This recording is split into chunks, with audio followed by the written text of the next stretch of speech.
Hello and welcome to the Gang, where we challenge and, if necessary, destroy media narratives. I'm George Samueli. With me today, of course, is co-founder of the Gaggle, Peter Lavelle, host also of RT's talk show, Crosstalk.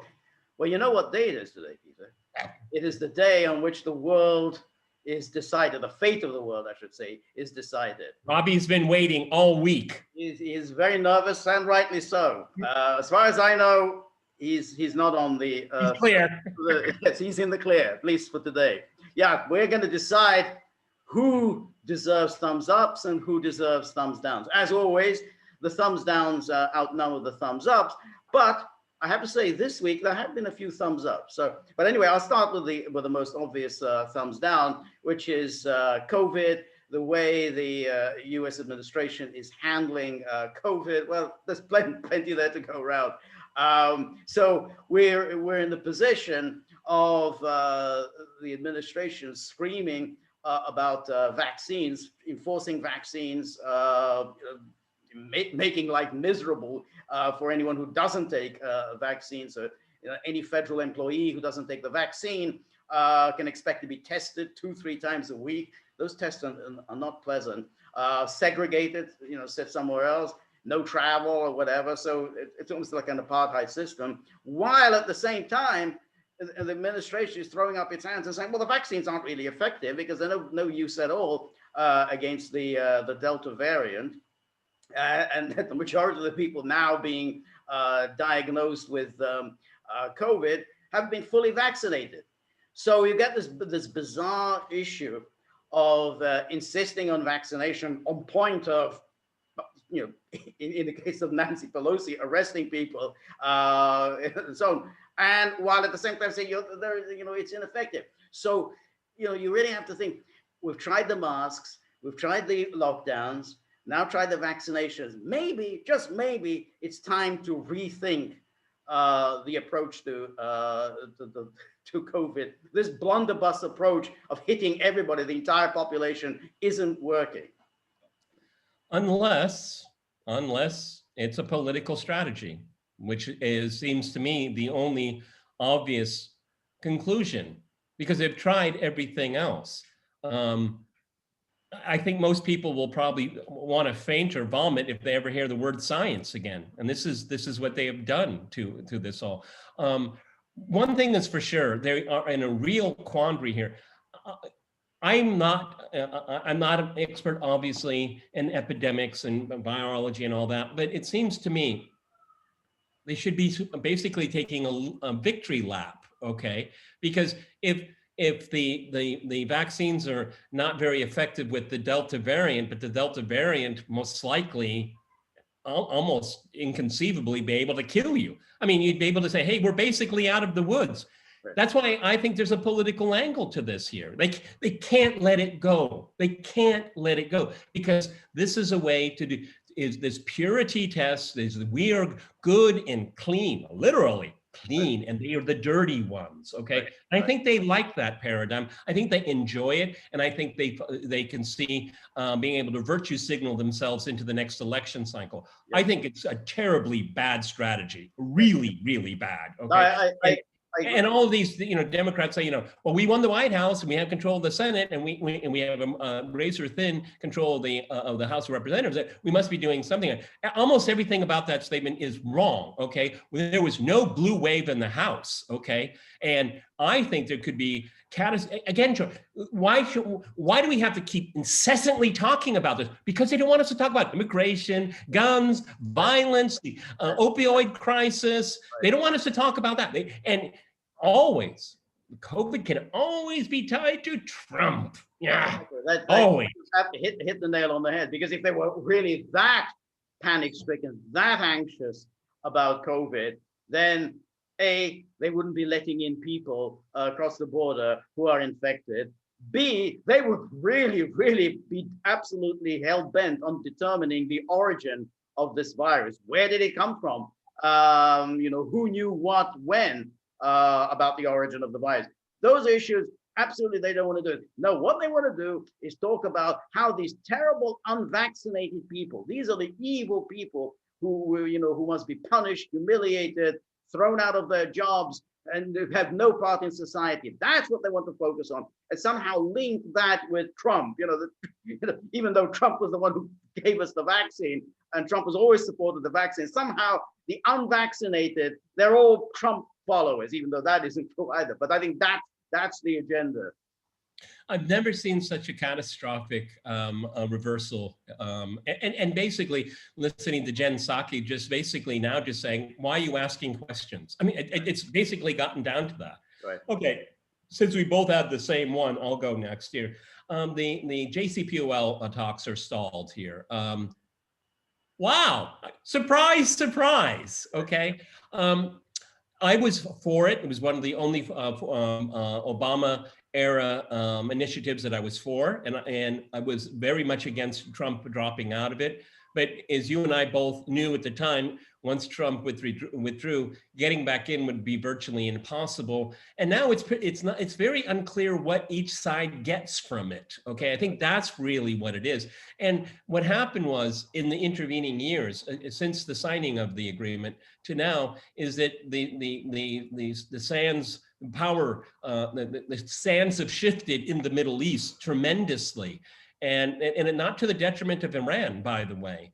And so there are other, see what the Americans want to do. They just don't want to talk about nuclear capacity. They want to talk about long range missiles and other things. And that horse bolted the barn a long time ago. There's no way in the world they're going to do that. Okay. Well, I think that's exactly right.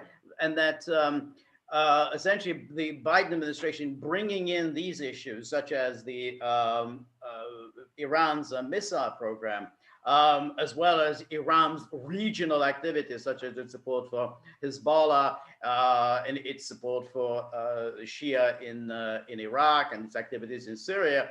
Those are matters that are existential matters for Iran. They are absolutely tied in with Iran's national security. And what we talked about before, which is the global financial situation has changed in Iran's favor. Sanctions are not quite as devastating to Iran as they were a few years back, because there are alternative ways of trading. You don't have to do it with the dollars. If you were doing it in the dollar, which is what most oil trading was done in, you get hit. That's what Trump was counting on. But now, you've got the digital yuan with China, and then you've got trading now in national currencies. So but Iran really has to make a calculation. I mean, is it really worth going back in, making sacrifices, when basically we can get around the sanctions without too much difficulty? So to be honest, I think it's been obvious really for quite a while that this ain't going to get anywhere. Well, and what it gets down to is trust. I mean, you wanted in, then you got out, and now you want in again. I mean, what's the point? I mean, do you know what you want? Okay, right. And will the next president get out of it? Okay, I mean, that's exactly the point, because of course, there's a reasonable chance the next president will be Trump, but Trump will walk away from. So you're going to get back in for another 18 months until there's a new president. You remember well during the Democratic primary when the question was asked, would you go back into the JCPOA? And people raised their hand. But why did you raise your hand, you buffoons? Because you're thinking about Trump and not about the agreement itself. Right. See, that's just how scrambled egged our policymakers are, because it's not the veracity of the policy of itself, but your political advantage. I mean, that's just childish and it's dangerous. Right. No, but that follows on from what to my next thumbs down, which is that for all the talk about Trump, Biden is kind of pursuing much of Trump's policies today. I mean, not today, well, this week. He announced further sanctions against Cuba. So under the Global Magnitsky Act, so they're going to target some more people in Cuba. And he promised more sanctions against Cuba. So that's how. So you made this song and dance about how we don't want to do what Trump did, but in fact you are doing exactly. America is back, George. America is back. Right. And again, as with all sanctions, what the hell do you hope to achieve by these sanctions? I mean, that you haven't achieved in 60 years. exactly. I mean, you've done this embargo 60 years and it hasn't achieved anything. You're now going to sanction some officials in the Cuban government. Do you think they care? Yeah, I mean, what, that somehow, America's going to, I don't know, take away their money. I mean, they don't have their money in the United States. So it's a totally frivolous, pointless gesture, which people like Bob Menendez of New Jersey, I remember his name this time, great, 2 thumbs up. I mean, it's so fatuous, it's unbelievable. Anyway, those damn Cubans are Republicans. So they, don't bother coming. We won't let you in. Okay, George and I, we don't talk about sports here very much. Like the doping stuff. I hear about it. My reference when I want to find out what's really going on, I talk to Dima Babic about it. But just in general, thumbs down here. The very, very few times that I actually watch any sports is Olympics. But that's come to an end, okay? Because I'm like anyone else. I mean, I was a swimmer when I was younger. That was my sport. And just seeing the excellence, seeing someone doing what I wanted to do when I was like 13 or 14, and then you're so proud of someone's really hard work. And then all I do is I keep hearing about kneeling and, fists and turning your back and all of this. And that one little area that, was kind of sacrosanct. You just don't touch that. Okay. And it's all destroyed right now. Okay. It is really damaged sport. And possibly fatally, because I think it's really affecting the audience. Maybe numbers. For good this time, as I wrote. Exactly. And much as it happened with Hollywood and the Oscars. I mean, every year, whenever they have the Oscars, it's always fascinating to wait for the next day. How low were the ratings? Another new record has been set. Never before has a Hollywood Oscar ratings have been so much in the toilet. That's gone. It's just people are tired of movies. They're sick of Hollywood. They're sick of this constant stupid politicking. And I think it's the same thing is going to affect sport, because people aren't interested, just like they're not interested in actors' political views. They're not interested in sportsmen's political views. And so they think that they're doing something, they're making some gesture. They're just undermining their own, basically their own means of survival, because then people are going to stay away.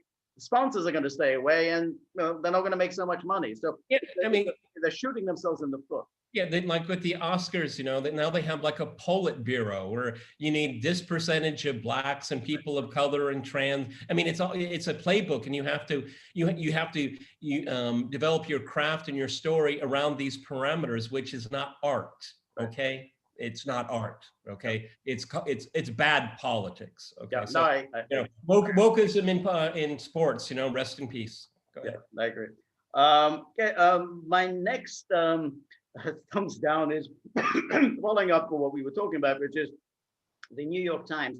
The New York Times, which is basically kind of the mouthpiece of the Democratic Party. And so if you look at the front page of the Times, they've got their strategy absolutely lined up. Left-hand side of the page, COVID, all the unvaccinated, the blue states, the red states that are lagging behind in the vaccinations, Republicans who are anti-vaxxers, Trump, the anti-vaxxer in chief. So then you got that. Then on the other side of the page, January the 6th, the investigations of January the 6th. What did Trump do in order to pressure the Department of Justice to get them to overturn the election? So they're going to run with January the 6th and Trump and the November the 3rd election. So these are the two stories. No one is to deviate from them. And you just keep banging and banging and banging. And they think that this is a winning strategy for the Democrats. It's not going to happen. 2022, it'll be the issues of 2022. They're not going to be interested in recycling the fights of 2020. And on top of it, the most important conclusion, outcome of the 2020 election was the disintegration of the Democratic coalition. Right. We have more blacks, more Hispanics, voting Republican. Right. And you only need a couple more percentages for both groups, and it tips everything. And January 6th, COVID, all of this stuff here, that's not, it's, anyway, we all have COVID fatigue, okay? That's obvious. And then the way Nancy Pelosi has set up the January 6th thing, it's purely partisan. You're not, people going to, like with Russiagate, they're just going to tune it out, but they're not going to tune out immigration, opioids, inflation. They're not going, you can't do it. That's in your face every waking moment of your life, not a fantasy story about January 6th. Exactly. And now this latest thing that they're saying that, well, Trump was leaning on the Department of Justice for them to investigate any fraud in November the 3rd. And now, what's the big deal there? What's unlawful about it? Oh, there needs to be an investigation of what Trump was doing. I mean, they just think that if Trump does anything they don't like, there must be something unlawful about it. There's criminality. This has to be investigated. And it's like, I mean, it is a Russiagate rerun. It's like, well, he had to have done something criminal. I don't know what it is, but there had to have been something criminal underlying it. We had the Nixon DOJ, we had the Reagan DOJ, the Ford DOJ, the Obama DOJ, but Trump can't have one. Again, just real quickly, that's what the administration does with the Attorney General. Like, for example, opioids. That is my top issue. Okay. Right. It's a health issue, and of course it's a political issue. I want to win because I'm running for re-election. Now get the opioids off the street. There's nothing wrong with that. Right. No, that's right. And it's like Obama's Attorney General. He openly said, "I am Obama's wingman." That was Holder. That's it, Eric Holder. I'm Obama's wing. That's what the Attorney General does. Trump, or the president, is the boss of the DOJ. He works for him. The notion that it's some independent institution, like an NGO, doing its independent stuff. I mean, it's a total fantasy world. Well, now I think it is kind of moving in that direction. Okay. All righty. Another thumbs down for me. I have only thumbs down this week. Staying in Syria and redefining the role in Iraq, which is absolutely preposterous. Okay. Again, it's like Iraq first, downgrading it to training and support. It's rubbish. Okay. Absolutely rubbish. Okay. That is a sleight of hand, and it keeps the money. Okay. When it comes to Syria, George and I did a separate video on it. I think it was one of the best ones we have made to date. Just the absurdity of the logic being, it was in Politico, right? This Politico article, just absolutely nonsense here. Right. So what I think is interesting is that they're not, they are ideologically possessed, but they're not stupid. They know that in the body politic, anti-interventionism, people feel strongly about it. They want to get out of these wars. They're tired of paying for it. So what they're doing is they're tweaking the language. Okay, it's an Orwellian exercise here. This is ending forever wars, kinda. Well, that's exactly. It's like, yeah, kinda. In other words, yeah, we have to wage forever wars in order to end them. I mean, I think that was the theme of destroy the village to save it. Exactly. Because that was sort of what the Politico article said. Yeah, well, you have to stay on. And then they think, why do we need to stay on? ISIS, yeah, we got to fight ISIS. But then it says, but actually America hasn't been doing any fighting of ISIS in about 12 months. So what else? Oil fields, that's it. We got to hold on to the oil fields. So that was the Trump rationale. That doesn't sound right, because that's a little suspicious. The Kurds, we need to help the Kurds. That's it. Idea, brainwave. We've got to do something to thwart Russia and Iran. That's it. We have to prevent Russia and Iran from gaining a bridgehead in Syria. Now, we've found out the rationale. But they didn't mention that there was a bridgehead there before all this. Okay. Yes, exactly. They forgot, that the friendship treaty between Syria and the USSR, that goes back to 1972. So that, that's you and I had the great privilege of having Peter Ford on the gaggle. And he, here's a guy that, sat at the table. He knew what was going on. He was an ambassador to Syria. And he told George and I, his Syrian interlocutors, They were saying, you know, the way things are going, we're going to be pushed further into the arms of Iran. And that's not our policy. That's not our preference. But this is the way things are going. So these ridiculous whiz kids did exactly what Iran wanted. Okay, Right. Every step of the way. Right. And as we've said before, if your objective really was to fight against ISIS, then wouldn't you want Russia and Iran on your side, because they're doing a hell of a lot of backing of ISIS. I mean, so it's kind of strange here. ISIS, Al Qaeda, who did they fear the most, George, in the Middle East? Who? One person that was assassinated. Yeah, that's right. Soleimani. Yeah, exactly. He was the terrorist. He was the kryptonite for terrorists in the Middle East, and the Trump administration took him out. Right. Exactly. So my next thumbs down is Lloyd Austin, who was in, yes, with the visor, not the visor to this time. He was in Singapore this week, and he gave a kind of a speech in which he was saying that, well, let me read this out. He's saying something like, Beijing's claim to the vast majority of the South China Sea has no basis in international law. This assertion treads on the sovereignty of states in the region. We continue to support the region's coastal states in upholding their rights under international law, and we remain committed to the treaty obligations that we have to Japan in the Senkaku Islands and to the Philippines in the South China Seas. And then we've also seen Chinese aggression against India, destabilizing military activity against Taiwan, and genocide and crimes against humanities against the Uyghur Muslims.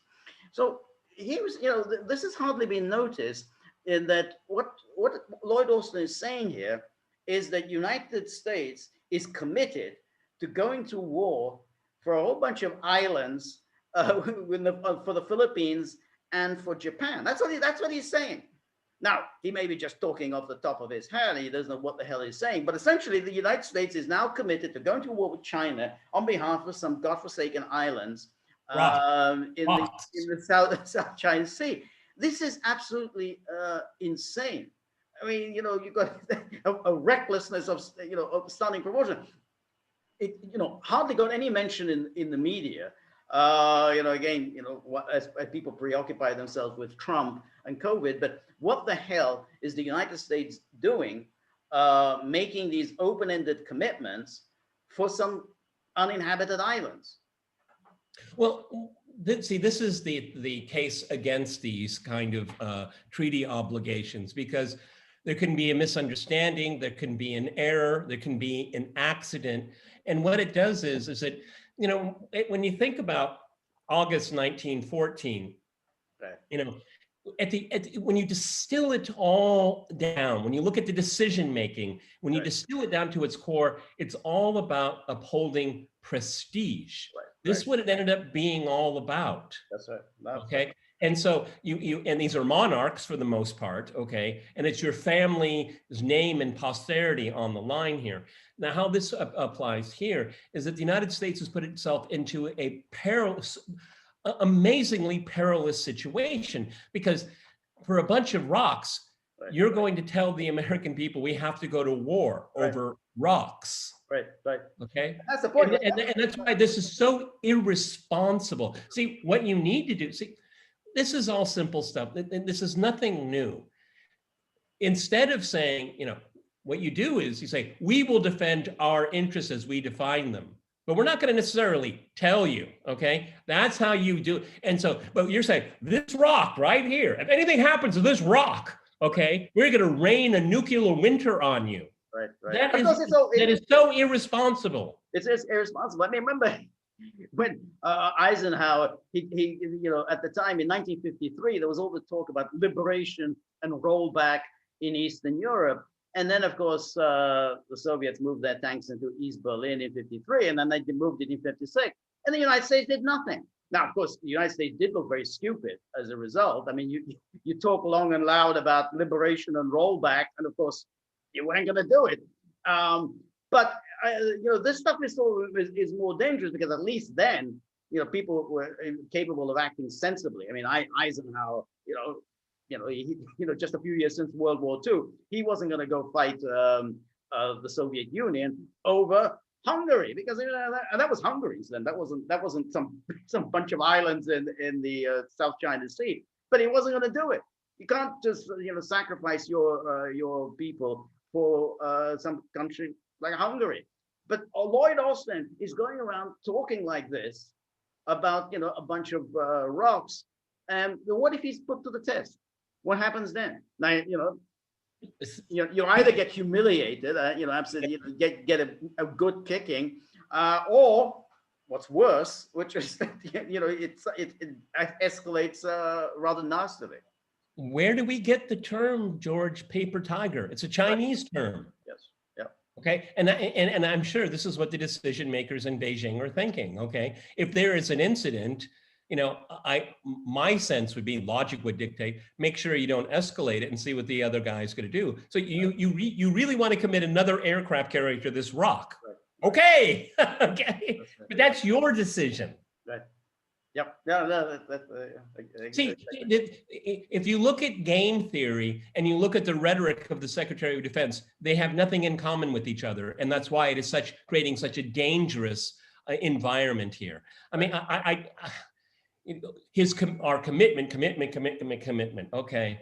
You're the one that's tying yourself up into a disastrous. I mean, and then you think the Japanese are going to go to war to get India's back? I don't think so. Okay, and do you think the Indians are going to say, "Well, that's your issue with Australia"? I mean, and the Philippines. I mean, you guys are basically neighbors. You should work it out. Okay, I don't see any of this. I'm sorry. No, that's it. And the unfortunate thing is that there are too many people who are going around saying, "Well, America needs to strategic clarity. They need to make a clear commitment that if China does this, then we will take military action against China." People keep talking like it's Max Booth.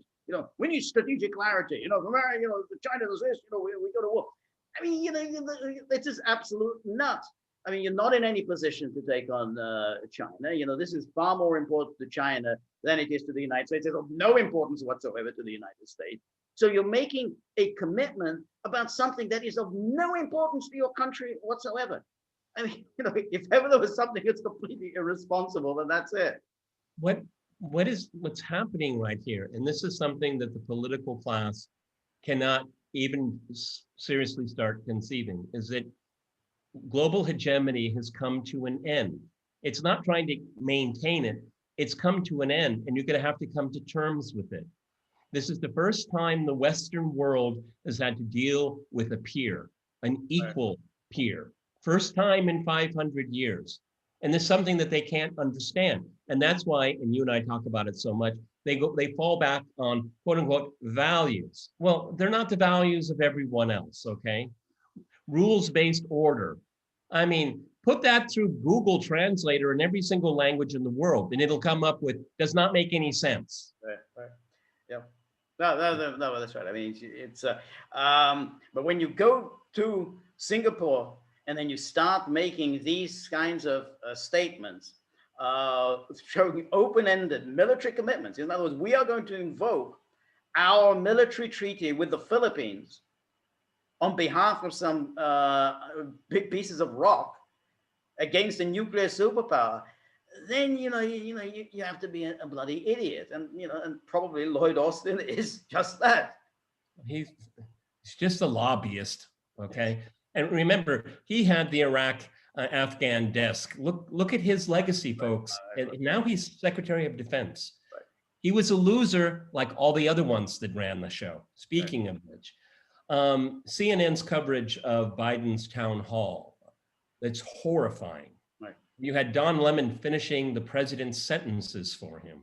We have to talk about this in a sober adult way. You can't have three different ideas in your head and try to get a sentence out. It doesn't work.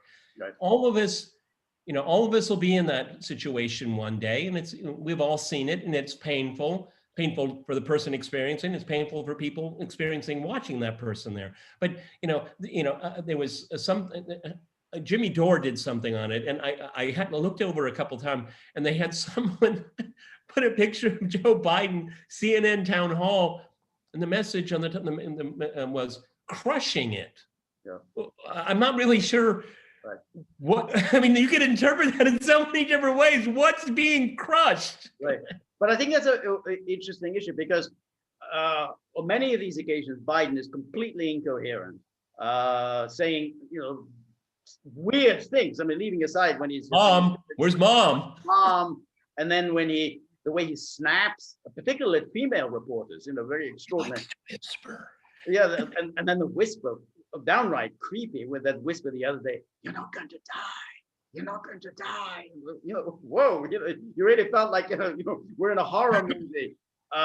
So he has this, and then he appears sometimes to be quite coherent. Now, what happens between that incoherent performance and that coherent performance? Is he being pumped with drugs? And I think, again, there's a reasonable case to be made. We'd like to see his medical records. What medication is he on? Because, this is the guy who's got his finger on the trigger. So, is he on serious medication?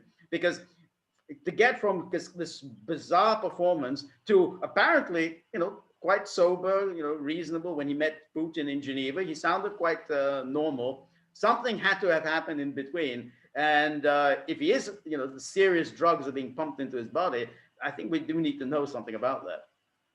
Fair enough. And the whole world is watching. Max Boot wants strategic clarity. Why don't we just start with clarity? Okay, first. Okay. That's a very good point. Exactly what is that? Next thumbs down is this ghastly person, Governor Kristi Noem, who tweeted out something utterly ridiculous when there was the talk about how about employers mandating their employees to get a vaccine. She said, "Well, employees who don't like this, they can just leave and go on to another job.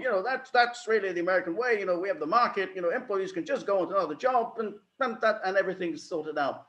This is a person who has absolutely no idea about the inequality between an individual employee and a powerful corporation. The idea is, I'm walking out and I've got another great job lined up somewhere else. Yeah, and they're going to insist that you take the vaccine in that job as well. Oh, well, I'll go somewhere else. No, because of that. And this is the populism. Well, we're the party of the working class. The working people. We're supporting them. No, you are what you've always been: shills for the corporations. Yeah, I mean, that's creating a false choice. Okay, exactly. Is that you have a choice? No, you don't have a choice. Right. Okay. Yeah. And again, there's such simplistic reductionist thinking. I mean, she's a fake populist. Okay. She's not. She doesn't empower middle class people. She doesn't empower working people. She's just saying you have to figure it out. Well, okay, great. Okay, fine. Thanks for your help, for your populist. Exactly. Okay? Instead of saying how can government help employees? Hey, maybe the DOJ can do something useful, like talk about bringing up like the Americans with Disabilities Act, how you can't discriminate against employees on the basis of their health status. Or you can't compel employees to reveal their medical records. In other words, what she should be doing is coming up with solutions of how she would use government to help employees who've got an employer telling them, "Hey, you've got to take the vaccine." And you just distilled down what a populist idea is. See, again, sometimes people mistaken George and I for libertarians. We're not. Definitely not. Okay, we believe I'm not against government. I want government to do things I want. Okay, exactly. Yeah. That's what the government should do. Okay, what I want. Right. Okay, not we're the government is the problem. No. That's rubbish. Right. Okay, it's rubbish.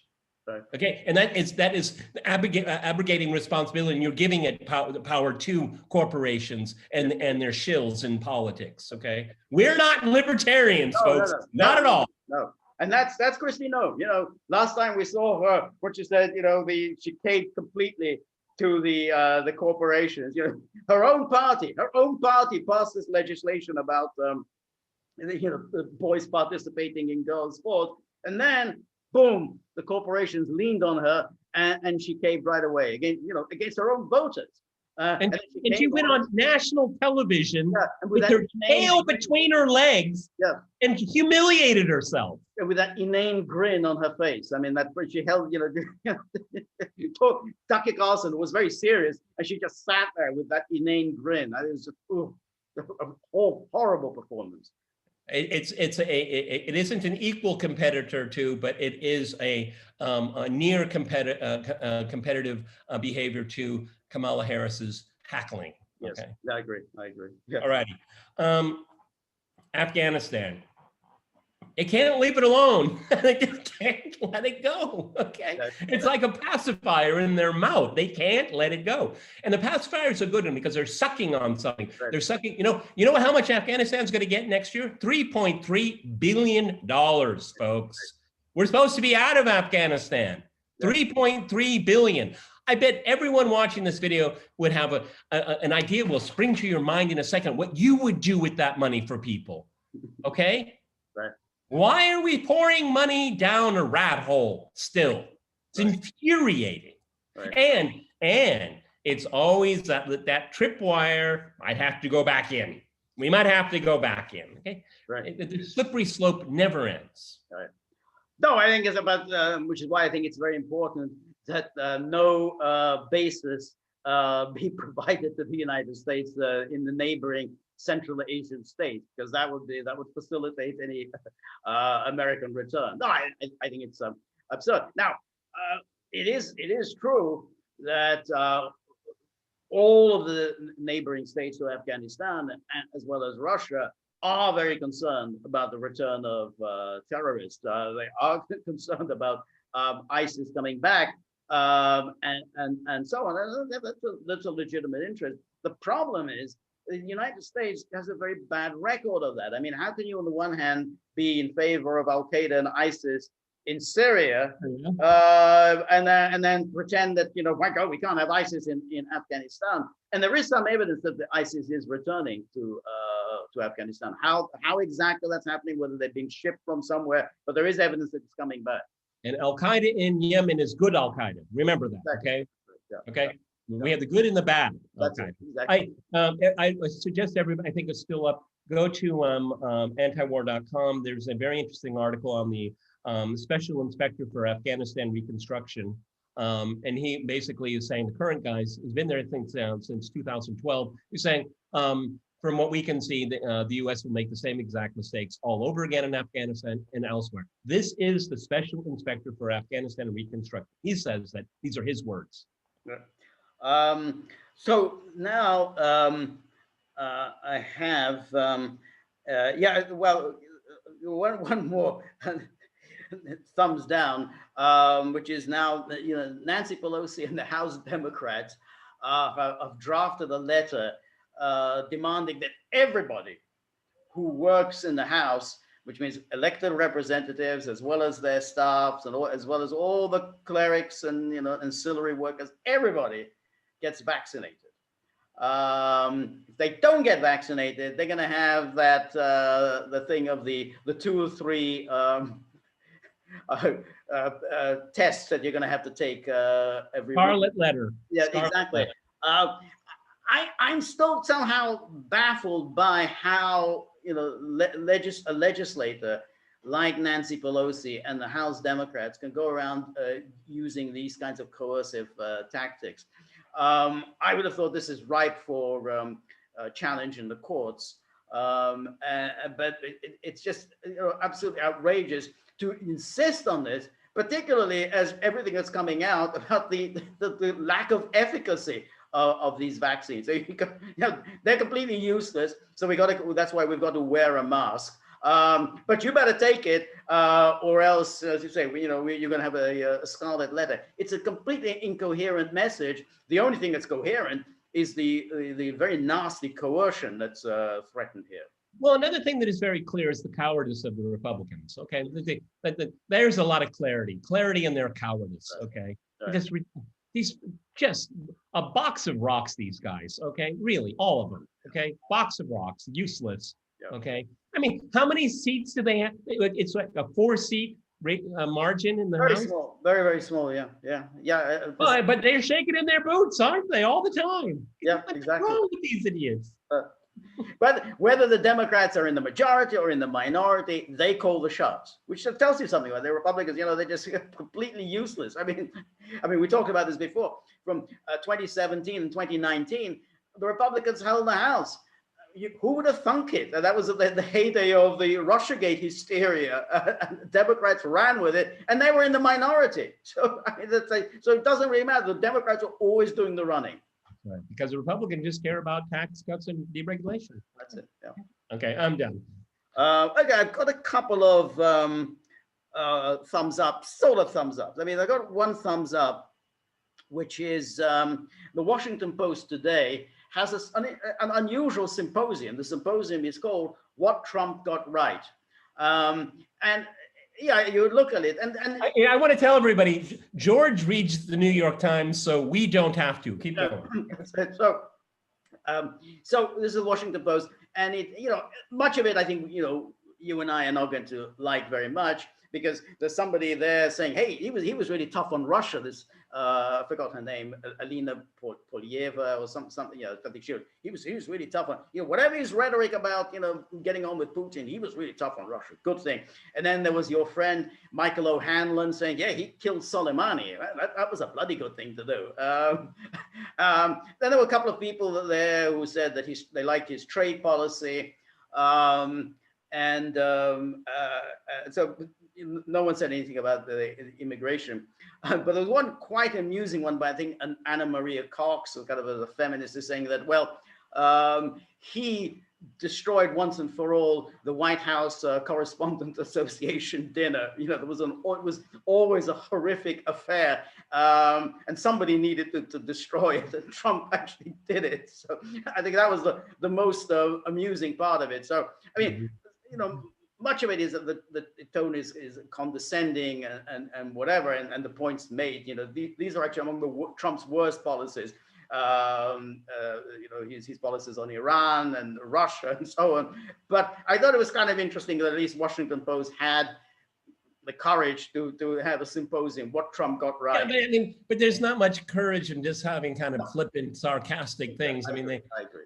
One of the interesting things is we have in the political class is that this unwillingness to have autopsies anymore. Okay, and have it come to Jesus moment and say, what did we do? What did we get wrong? Okay. To stop patting yourself on the back about what you got right or what you think you got right. Right. Okay. There's no sobriety. Okay. And it is a path down to more breakdown and incompetence. Right. I agree. And I have one other kind of a half-hearted thumbs up. Bill Maher, who I'm not a huge fan of. I know you like him. I've never been. No, I don't like him. Okay, I mean, if he gets something right and it's a funny joke, I laugh. I think this is something he got right. He did a short bit on the Olympics, and he was saying much as what we were discussing earlier about he doesn't like all the politicking. But he talked about various officials who got fired. One official apparently got fired because he bullied people in school when he was 12 years old. Or another person who 30 years ago made a Holocaust joke, so he had to resign. So he made those points, and then he talked about this cultural appropriation. He thought, because there was apparently some article in some august American publication about how now that surfboarding has become an Olympic sport, this is cultural appropriation. From Hawaii, they took this over from the indigenous people. And he said reasonably, well, how do we know who was the first person who came up with the idea that if you put a piece of wood on the ocean, you might have some fun? I mean, are we sure there was somebody in Hawaii who came up with this idea? But the general point he was also making about cultural appropriation, I mean, how are you going to stop it? I mean, that's what people do. People steal other people's ideas, they get better at it, and so on. I mean, you play cricket. I mean, England was the imperial power, went around the world, conquer the world, but he taught them cricket. And now you got these Indians and West Indians who come to England and beat England because they're better at cricket than the English. I mean, that's how humanity develops. I mean, they learn from one another, and there's no such thing as somebody has a kind of intellectual copyright. I came up with this. No one must be permitted to copy what I did. 2 words: best practices. Right. That's what we've done. Best practices. Right. Okay. German cars are great. Yeah. If you need eye surgery, come to Moscow. They have the best in the world, cutting edge. It's amazing. I had it done to my eyes. Okay. And then it's just basically choices. Okay. You like Italian food, you like Japanese food, you like Korean food. Okay. Ethiopian. We make choices, and it's up to you. I don't understand all of why people get all tied up into it. Okay. And for me, it's just the opposite. It seems to me that you're pouring praise on a culture or a tradition or something like that you like. Right. It's good. That's fine. Right. That's right. Yeah. But apparently there's always this idea that somehow, whatever some indigenous person did, first of all, again, always assumes that indigenous person actually invented this, rather he didn't get this idea from someone else, but that white European, Western peoples stole the idea, and became culturally appropriated, and that therefore the indigenous people were robbed of something. I mean, that is just such a dumb notion. But I think about it in a completely counterintuitive way. I mean, we've heard this argument made in music for a very long time. Music from the Caribbean, okay, African music. Well, I would say I never would have come across that music if it hadn't been appropriated, okay? Right. So I mean, I don't get it, unless you're talking about somebody's being denied a payday. Well, that's a different question here, and I mean, I don't know, the African rhythms that have existed for maybe a millennia. I mean, how do we find out? Well, they got an email address, they got a web page. Right, good luck with deciding who needs to be paid off. And imagine if you're going to start doing that, finding people, from centuries ago, where they picked up some piece of music. Here's someone in Tajikistan. I think the origin was in Tajikistan, so I think the Tajikistan reparations. George, at least this insanity can be amusing on a Sunday afternoon. Yes, okay. And certainly. I'm done. I'm done with it.